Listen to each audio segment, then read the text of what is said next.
Hi everyone, welcome to this video and welcome back to the channel. For all those who've been following the content for a while, thank you for supporting me. In this video I would like to pick up a topic that I've been trying to pick up in other videos, but I have never made it explicit, and most importantly I've never really give myself a framework and conciseness. So I want to keep this video relatively short, about 20 minutes plus minus a couple percent. And I would like to address sort of the general outline of the Jungian, the way Jung and I guess my interpretation of Jung views the psyche in general. And I would like to pay special attention to the impact of the collective side of the psyche. So this is and its impact on the sort of conscious, everyday elements that we use to act in the world, elements in the general sense of the word. And it's important to note that this is not specifically Jungian. It is rather Jung infused with, for all those who've been following me for a bit, know psychology, especially narrative psychology, the work of Paul Ricoeur and Brunner and Brockmeyer and others, and neuroscience to some extent, to some degree, at least as a background sort of, implicit framework. And because that's where my academic background lays, in philosophy in some sense. And so this is neither a clinical perspective nor is it a specifically Jungian perspective, but it'll give you a pretty good perspective on Jung.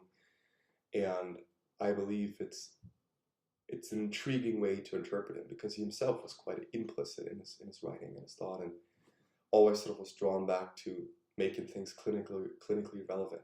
And so we want to remove ourselves from that.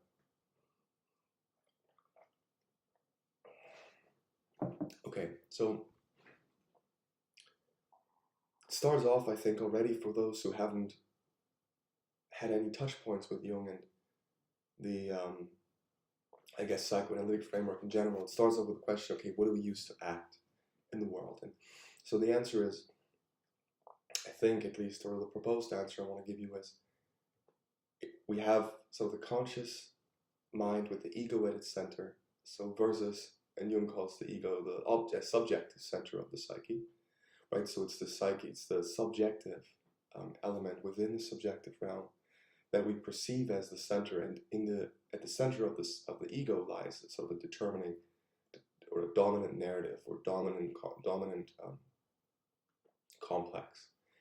And then you have the objective center of the psyche as it's sort of the other pole to that, and that's the self, which we will go into in other videos, not so much here. Also, I don't like the conceptualization of the self by, let's say, modern popular interpreters as sort of this, as this thing you can just move towards and achieve, and I think that's quite bizarre, but it just sets up the self as another ego, I think. But so, self as the objective center, right, and it already shows you a lot, tells you a lot about Jung in the first instance, right, where you have the ego as a subjective center. Okay, so ego situated within consciousness, more or less, and I'll say a word to that in a minute. And then self situated within the collective unconscious, more or less, and your idea to sort of lift the treasure of the self up out of the depths of the ocean, kind of. So sort of the objectivity, subjectivity, tension, field of tension, already tells you where Jung's, let's say, loyalty lies in a way, right? It's sort of, this collective unconscious is placed as something very, let's say, specific, right? Okay, so, but we'll get to that towards the end of the video a little more, and let's start with the conscious life. So how does it look? What does it look like? And so consciousness is what you use to act in everyday life. We're conscious now, right? And consciousness, or being conscious, is used in a variety of ways and throughout the literature. And so consciousness as self-reflectiveness in neuroscience is one way to use it. And in Jung that plays into a framework, right? So the material within consciousness. My apologies.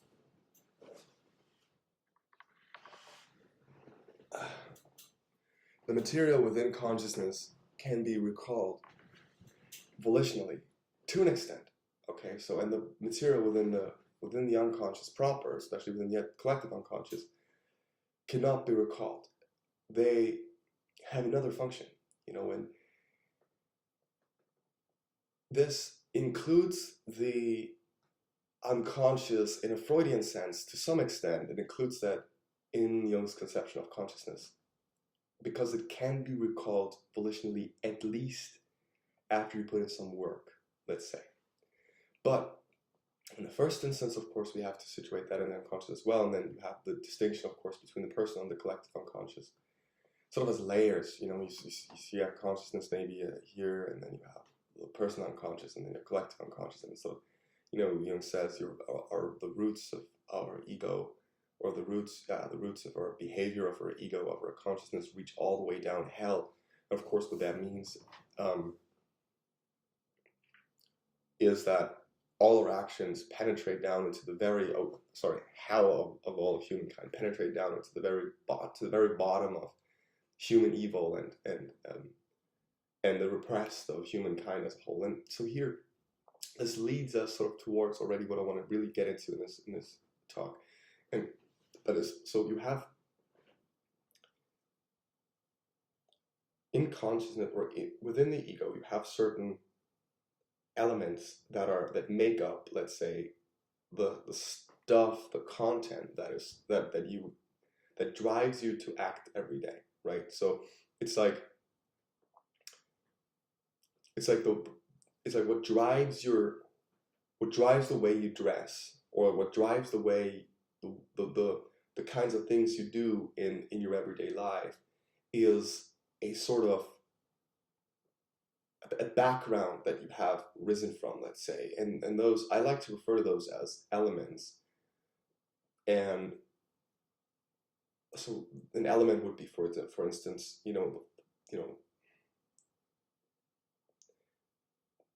let's say your propensity to be healthy, right? That's an element, and that element has been installed there somehow, and we'll get to that in other videos, but it's been installed there at some point. You can watch a video I made on identity and the interaction between identity and cognition, and another one I made on trauma, so I can link those here. You can watch them, and those are, so in those videos I explain this element stuff a little more, and there's others you can find on the channel. But what's important here now is that these elements are situated along, I'd say, trajectories, or I'd say the following: there's a grid of variables that need to be filled with content, and these variables, let's say one variable is your attitude to your body, let's say, or your attitude to walking, or your attitude to spirituality. So those are variables, and the reason I refer to those as trajectories is because here actually comes into play the problem of the collective unconscious, or the problem of the archetype in its first instance, right, in relationship to the ego. Because the archetype essentially has to my understanding, there's two sides to it, right? One side is the archetype as we think of it in, if we read a book and we're like, oh, this is archetypal, okay, what does that mean? It means that there is a certain way the narrative has been formed that follows certain trajectories that make us perceive that content as something, let's say, with a universal character. And so what it means in translation, I think, is I can relate to this, and I believe everyone else can relate to this as well. And so I think here we have an interesting moment where we see that archetypes actually present themselves as a sort of a universal language, a human universal language, in quotation marks, right? Because we do know that in their, and this is the second level, right? In their presentation as content, they differ per your background. And so these two, I want to sort of take apart these two levels. So you have a level where you have trajectories, and Jung compares this to a grid of crystal. Like when you grow a crystal in a jar, in a sort of retort, right? how can this retort, right? In a lab jar or something, you need a grid along which the crystal can unfold. And so you have this grid that is provided by the archetypes, right? And that's the first level of it, the sort of the bottom level. You have the grid that sort of provides the trajectories along which the crystal can grow, and then you have the crystal itself that grows, which is your content, right? The content, that kind of stuff that we say. And you have more fundamental content, let's say that's the residue on the grid, and then you have content that is added to that layer by layer. And if you think of this crystal, if you think of all of humanity in this interconnected sort of space, that is essentially the collective unconscious to some extent, continuously developing this crystal that grows along the trajectories that are given, and I'll get to that in a moment, then you have a pretty clear image of what it means to interact with a story, right? And so how do these trajectories unfold? What does it mean to talk about trajectories that are sort of, that we share, right? So this universal language argument kind of, as opposed to private language argument, of course. It means that we share, as humans, we share something, and here it's not a divine argument or sort of a creationist argument that Jung makes at all. It's like it has nothing to do with creationism, right? It's not like God gave us these trajectories and now we all already follow them, and so no. The point is that we as humans have grown over millions of years, but even before we're human, as primates, and before that as whatever we were, we've grown along certain factors. And those factors, the fact that the sun rises and the moon rises and the sun sets and the moon sets and stars come up in the sky and the earth has a particular shape. It's perceived in a particular shape, and fertility has a certain way it unfolds, and sort of birth and death have a certain way they unfold, and killing has a certain, like all these very sort of fundamental elements to human life. It's like we must kill something, we must harvest something, we must sow something. Sow, is that a word? Yeah, like seeds, put seeds into the ground somehow. And this is to a mind that, as Jung puts it, has very low influence of consciousness in its early stages. And I've talked about that in other videos, I believe, but it's like for Jung, the sort of the mind, the development of the mind in historical context mirrors the development of the mind in sort of phylogenetic context. Phylogenetic, that's not the word, in lifespan context, right? So a baby from the day you're born to adulthood is essentially similar to from the day we developed, the seed of consciousness unfolded, to today and into the future, right? So,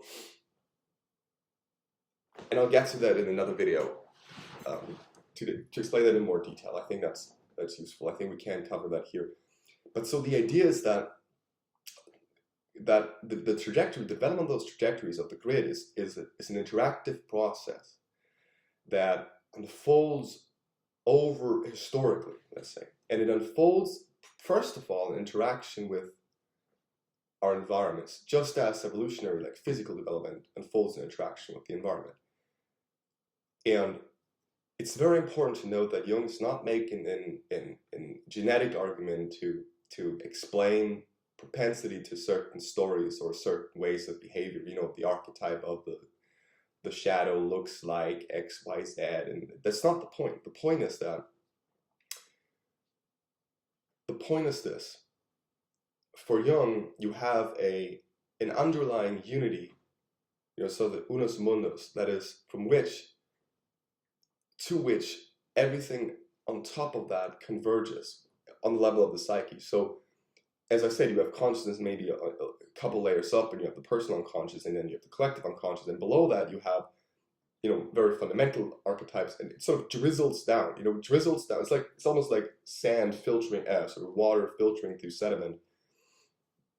Rainwater filtering through sediment, and then moving towards the groundwater, and then mixing with all the other groundwater that has already been there. And on the way a lot of stuff is filtered out, and so what arrives at the sort of at the bottom is sort of essential, as in it's been essentialized. There's been stuff has been filtered out, and so that process seems to be going on all the time. And it seems to have been, and the groundwork for that seems to have been laid at a time where consciousness was weaker. So the filtering, like you have to imagine it sort of maybe in this metaphor, you could imagine it in this manner, that the sand gets, the top layers get thicker because stuff is filtered out. So when you have, obviously when you have water that is sort of, you know, let's say, polluted with sediment, and it filters through to become clean water at the very bottom, filters through different layers, then each layer will take on or absorb some of the sediment, thereby becoming thicker. Thereby, it's becoming more and more difficult to have the water filter through at all. It takes more time, it becomes more, I think that's what's going on also with more distant human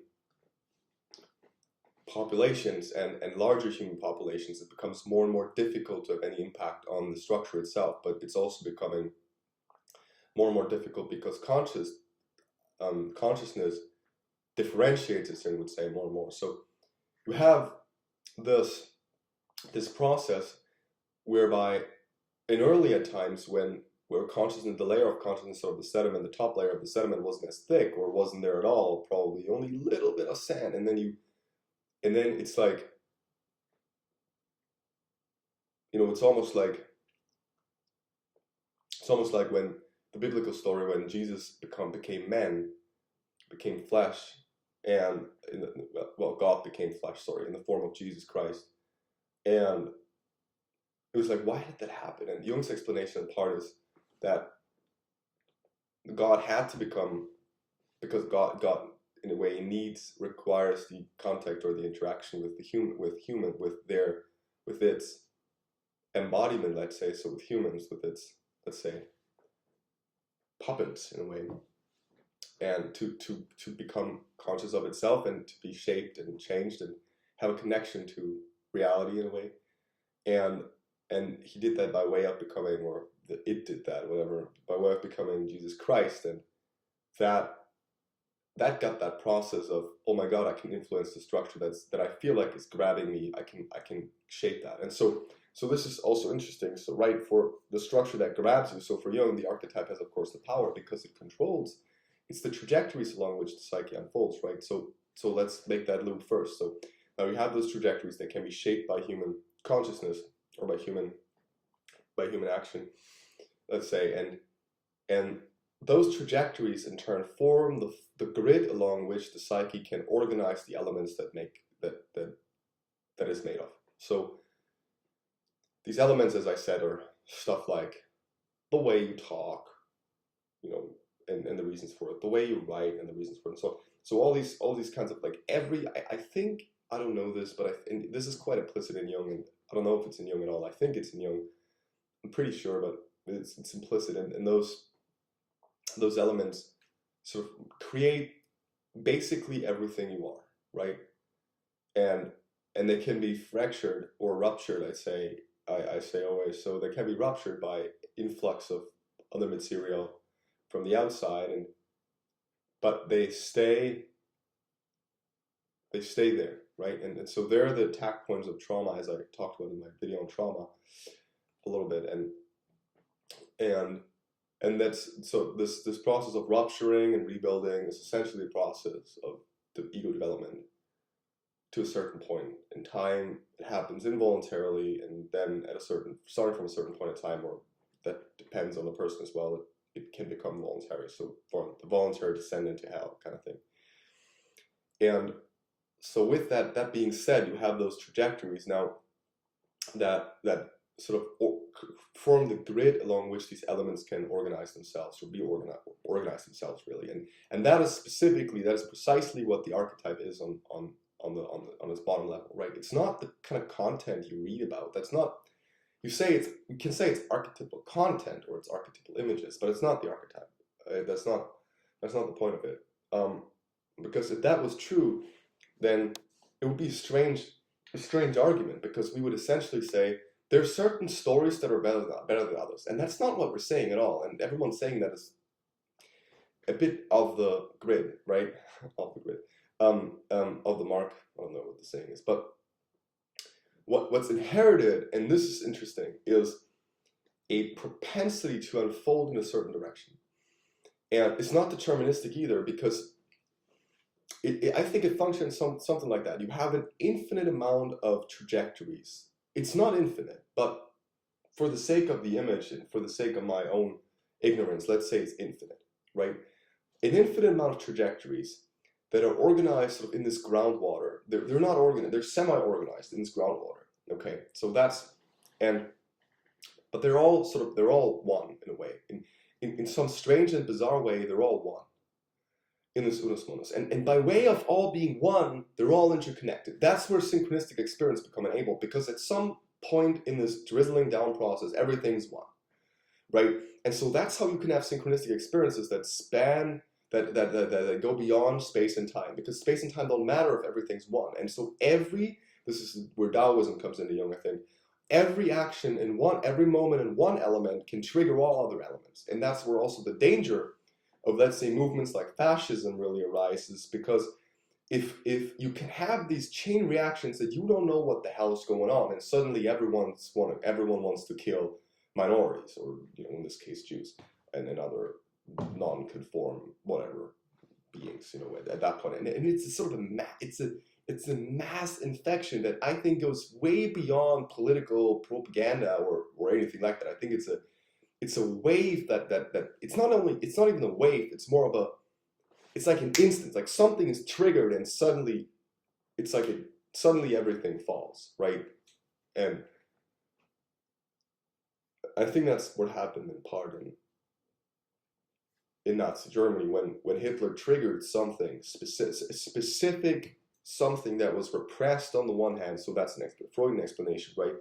But then again, it was so in line with the trajectory that was sort of present in the German mind of that, and not only German, Italian, Japanese, like many in a lot of minds across the world, that it really got things going hard,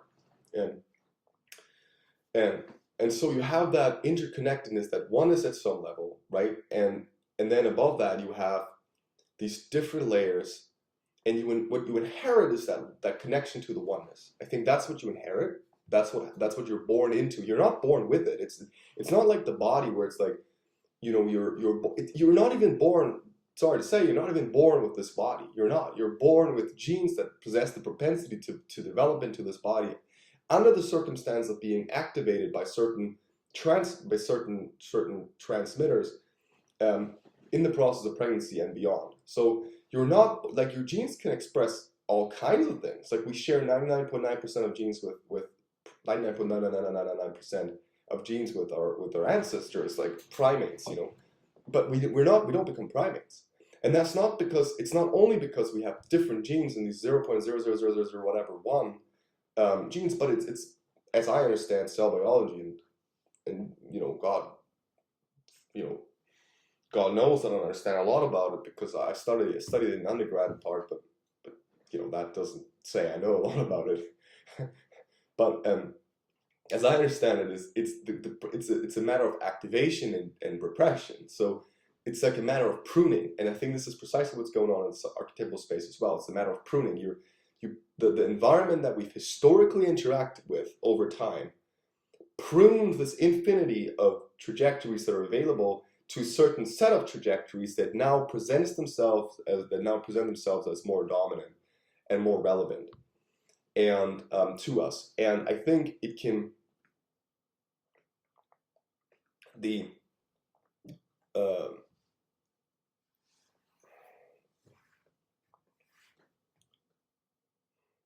set that is activated to become sort of the determining trajectories or the dominant trajectories in your lives depends in part on the process of pregnancy, the process of your early years, the formational years, and then they can be modified during your life. And certain, and this is interesting because I do think that, and I do think that is present in Jung, that certain trajectories that are not activated in your own life, perhaps, and this is the aspect, you know, you reach all the way down to hell, but they've been really present throughout the entirety of humankind, they can become reactivated in the process of your own life, epigenetically, if you will, like, you know, whatever, but like whatever that word, but it's, they're not lost. It's not, and so that's the thing, and this will get us into other down other pathways, but since you have them within your own sort of structure, the archetype can always grip and possess you, right? That's the thing that Jung definitely says, you know. All the rest I'm like, oh, is this me or is this Jung, or is this just insanity? Am I just possessed by demons? But, you know, but this possession by demons or spirits, as Jung calls them, is entirely possible. They don't belong to you. They don't necessarily belong to your own history in terms of your parents or grandparents, and they may, right? They may. Jung also talks about that in his Dynamic of the Psyche, but they do belong to all of the entirety of the human memory in a way. And so this is, and here's an important point, and then I'll close the video. I wanted to make this video 20 minutes. We're now at 26 and a half. Great. I'm sorry. I hope this wasn't boring. I find it very exciting. So the important thing is you have those elements and you have them organized within your psyche, and it's all good, and they're organized along, associated with some trajectories, and these trajectories will propel you to, let's say, fill them with content, right? It's sort of this anima thing where you're like, why does it happen that every man at some point experiences the anima possession? And that's because there is a moment when certain environmental factors align. They create, I think, something like a resonance within your narrative body. Wow, such a good transition to the narrative body. You can learn all about that in other videos that I made. And they create a certain resonance in the narrative body that propel you to have a certain sensory experience. That's why I call it narrative body, by the way, because it's such a physical versus coherence on the one hand, but there's a physical element to it as well. And I think that's so significant. And I'll make a video on that for sure at some point. But it's like you're physically driven to react in a certain way. Like you fall in love. It's not like you decide to be in love, you know, no, but you fall in love. And this is precisely the argument I'm making against sort of this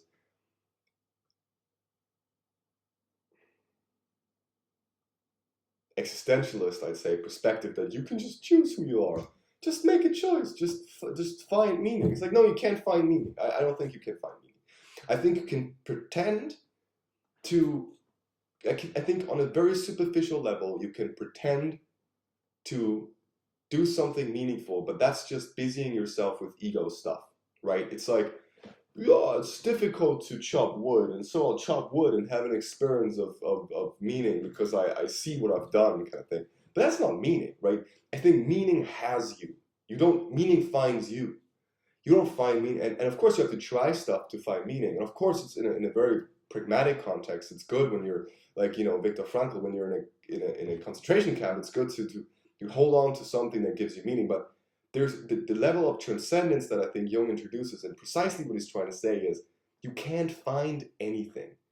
Whatever is there will find you, for you're connected to this source, this one, and it's there, and you have to see it and appreciate it. And so, well, thank you for watching. I'll end on that note, and thank you for continuing to support the channel, and yeah, please click subscribe. It'll be very good for you, and I think, and if you find this interesting, it'll be good for me because YouTube thinks I'm relevant and recommends this to more people, which is fun, you know. Then we can interact more. We can all be friends.